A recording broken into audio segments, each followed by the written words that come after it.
Oh yeah. I think I'm in the mood for a squirrel. So you know, thought I'd pop in GTA. Wound up watching the sunset for a while, thinking about shit, and started thinking about something. I guess probably a lot of people think about, even though maybe they don't all realize that they think about it. Anyway, can't go squirreling already. Fuck, it's only been 30 seconds. So come with me. Let's go for a journey. I think better on the move. Don't know why.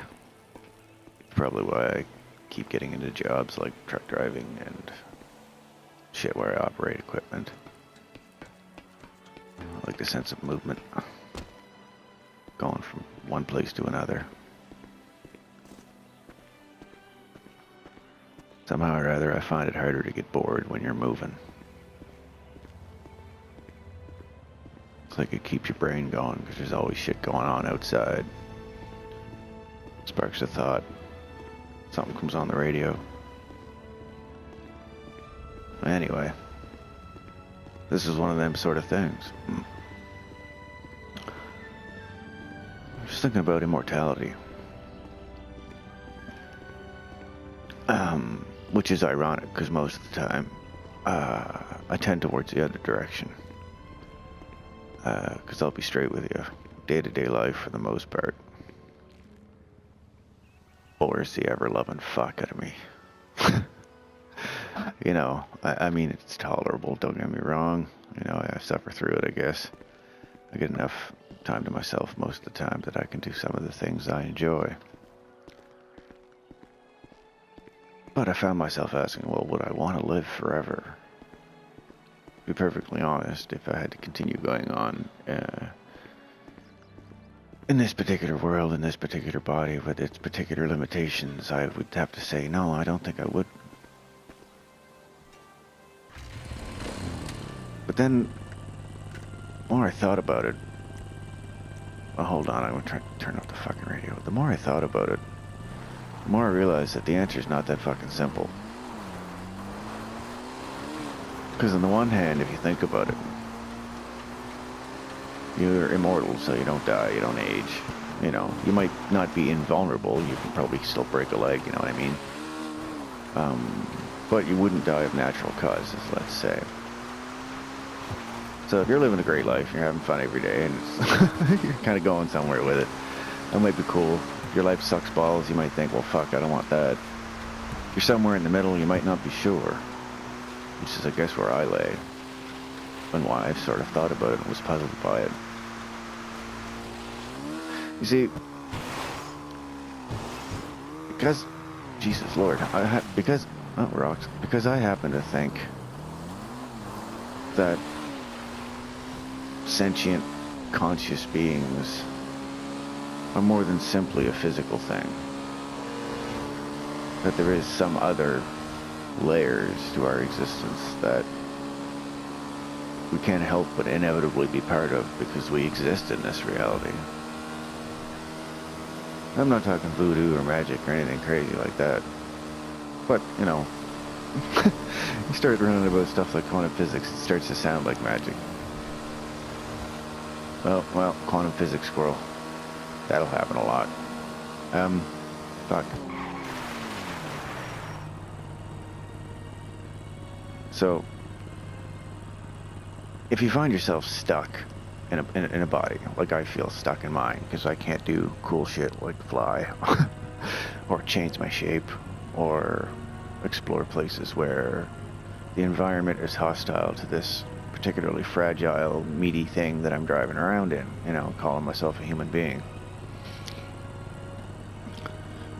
So thinking that it's possible to evolve beyond that into an energetic state where form is whatever you make of it, and perhaps a broader range of environmental parameters would be explorable to you.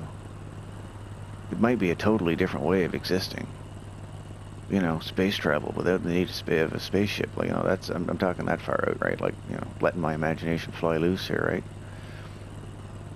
So if I'm trapped in a body that disallows me from doing this stuff, well, then the answer is hell no, I don't want to be immortal. But on the flip side, being immortal would give you the time in this body to explore such things to the point where perhaps you could reach them despite the fact that your body continues to exist.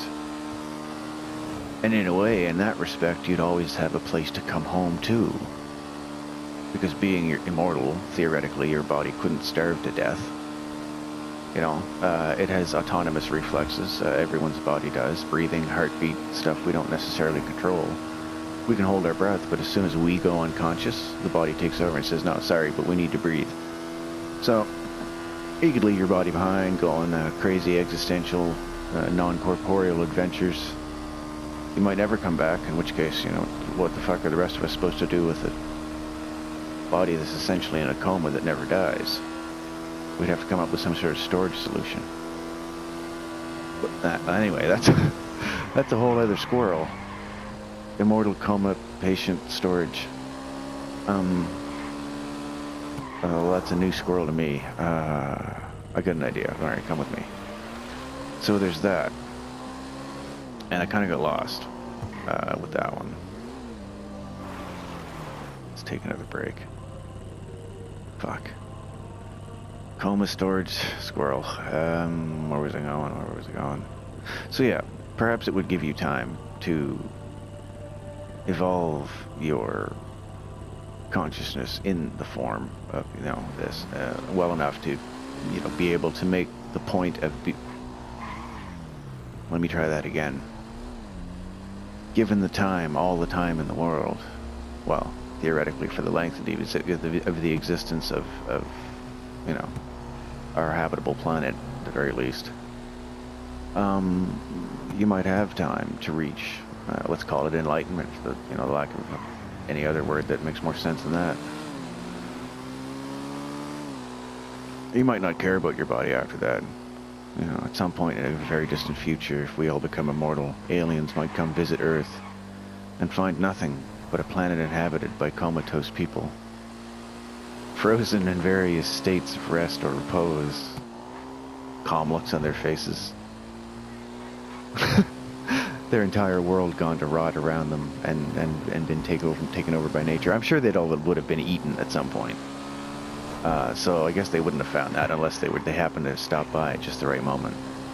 But that's kind of a weird thought, and also not where I was intending to go. See what I mean about thinking about shit like this? It just takes you all over the place. Then you get to kind of a dead end, and you got to stare off into the sky and stop and fucking be like, all right, well, that thought got me there, and it's a neat one, but it doesn't go anywhere. It's just another branch in this crazy fucking immortality squirrel tree. Another aspect one might consider as well, if you're going to live forever, is the advancements in technology that the human race could make if we had all the time in the world to make it. We no doubt at some point would just say, screw it, we're going to build giant habitable spaceships that have matrix computers we can jump into and enjoy virtual realities. We can have conscious out-of-body experiences because we're all enlightened. So we'll jump on a spaceship and take the 100,000-year journey to another solar system. As long as you can keep your mind and soul and consciousness interested and give it interaction with others during this time and not let it get bored, basically, because boredom is not a good thing. It makes bad things happen. Then, alright, maybe living forever sounds good. You know. If humanity could fucking learn to get along, and I think that might be another aspect of it. If we all suddenly became immortal, then suddenly we all need to take the long view. That could go a good or bad way, really. We might all take the long view and say, hey, we need to take care of this environment because we need to live in it at least long enough until we can leave it comfortably. Which could be 1,000 years, could be 100,000 years, who knows, right? Could be, maybe we don't, we'll probably make technology given that amount of time, right? Like, I don't know. We've come a long way since the horse and carriage in a couple of 100 years when you stop and think about it. Just think about it. So people might learn to put down their, well,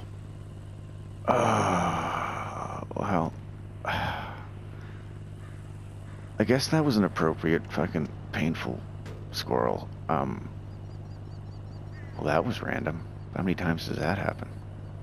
Maybe he does it on purpose.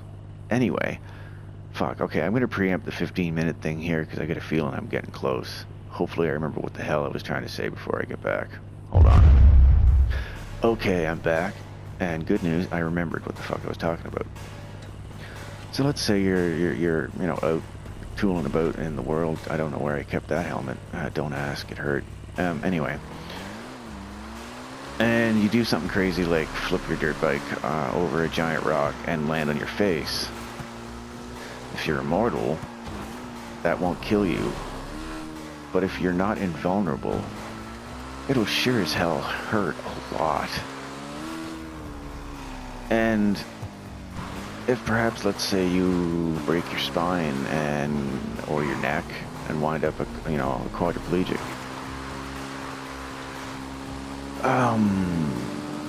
and we have yet to develop the technology to fix you, you might stay that way a long fucking time.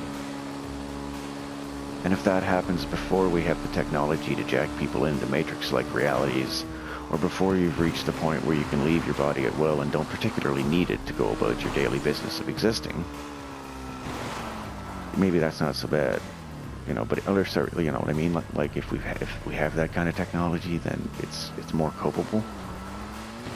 So there's another thing that's fucked up maybe about living forever. So maybe just being invulnerable, like invincible, would be better. Because then theoretically speaking, if you were invincible, you couldn't die of old age because that's your body no longer repairing itself, and it would no longer need to repair itself if you were invincible, completely invulnerable to any sort of physical damage. So in that case, you could go into space without any consequences. You could walk on the surface of Pluto and have a nice day. Because lack of oxygen wouldn't hurt you. It wouldn't cause you any damage. You know what I mean? So in a way, that would be better. But if for some reason we ever found out that in order to advance ourselves as a consciousness, we would have to die and be completely unchained from whatever form held us in order to move forward as a consciousness, then that poses a severe problem, because then you're locked in a body that you can't destroy. Now, you may, of course, be able to have such an experience in that body that it would take you 1,000,000 years to get bored. 100 million years. God only knows how much the universe around you would change. In 10 billion years, while you're still exactly the same you. Now, I'm sure in 1 billion years, the technological advancements that would be possible would be ridiculous. But I'm sure at some point there's got to be a limit to what physical matter can create. And there's got to be a limit to the spectrum of the whole of reality that physical reality can interact with. So there may very well be a real purpose to us living in finite forms. I think there may also be a purpose in perhaps us living in those finite forms, and through a process that I'm going to call reincarnation, although I think of it more of in a technical kind of potentially scientific sort of way. But I like the terminology used by, let's say, Buddhists or whatever other cultures from that sort of general area of the world kind of share the same beliefs. Simply because there really isn't a technical language for it. But anyway, fucking Buddha squirrel. Time for another break. Okay, I'm just gonna fucking go for a stroll. So, see, that one really bunged me up because now I have absolutely no clue. I have to walk back and get my point. Give me a second. It's back here. It's probably just right over here where I pulled over. Right.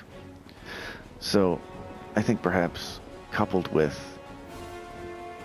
the natural process of dying and the potentially natural process of reincarnation, allowing one to experience different lives from different perspectives and to broaden one's own perspective and add complexity to one's own personal experience and of energetic vibration, you know what I mean? Everybody has their own sort of, everybody has their own sort of, kind of vibration. You get people's vibes, right? You can kind of get a feel of someone just by the way they make you feel when you're near them. And a lot of people can't feel it. Well, no, not can't. A lot of people are unable as yet to feel it or don't notice it, at least consciously.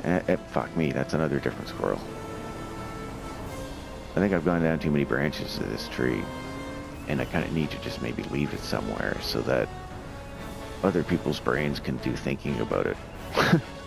And then I can maybe think more about it and come back to it at a later date. Yep, I think that's exactly what's happening. I don't have any answers. I just happen to think it's natural for us to move beyond the need for physical thing to house us at some point. And well shit, there's a good point to end on. You know what?